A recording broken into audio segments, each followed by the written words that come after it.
सैयद हुसैन ये नाम आपको जरूर याद होगा।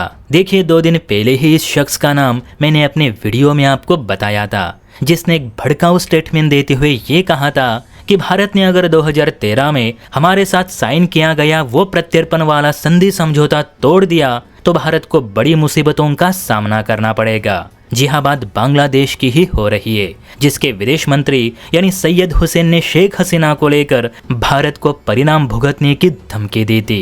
अब भारत परिणाम भुगतेगा या नहीं वो तो नहीं पता, लेकिन बांग्लादेश परिणाम भुगतने की तैयारी शुरू कर दे इतना मात्र जरूर कह सकता हूँ, क्योंकि भारत ने एक बड़ी डील बांग्लादेश के साथ रद्द कर दी है, जिसका बांग्लादेश को अफसोस जरूर होगा।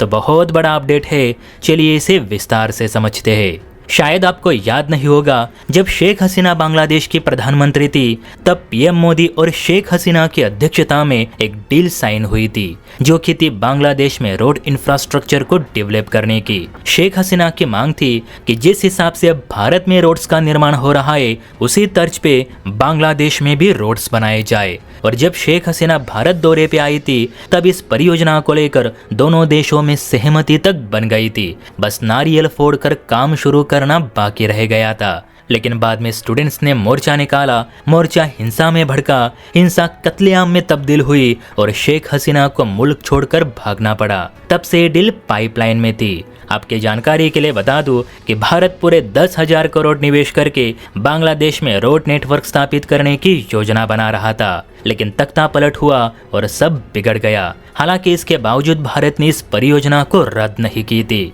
लेकिन कल को जब बांग्लादेश की विदेश मंत्री ने भारत को शेख हसीना को लेकर धमकी दी तो उसके फौरन बाद भारत सरकार ने ये परियोजना रद्द कर दी। वैसे भी भारत को इतने पैसे निवेश करके कुछ खास हासिल होने वाला नहीं था। बांग्लादेश अब वो मुल्क नहीं रहा कि जहां करोड़ों रुपए निवेश करो और अरबों की कमाई हो। यह मुल्क फिलहाल पाकिस्तान से भी बदतर जिंदगी जी रहा है।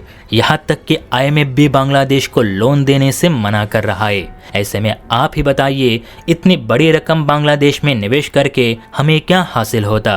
वैसे भी बांग्लादेश की जमात-ए-इस्लामी पार्टी भारत की आलोचना करने के लिए पहले ही चीन के साथ हाथ मिला चुकी है। तो मेरे हिसाब से ऐसे गद्दार लोगों को पैसे देने के बजाय वही पैसे अगर हम सेना के आधुनिकीकरण पर खर्च करें तो कम से कम सेना के हथियारों की किल्लत तो कम हो जाएगी।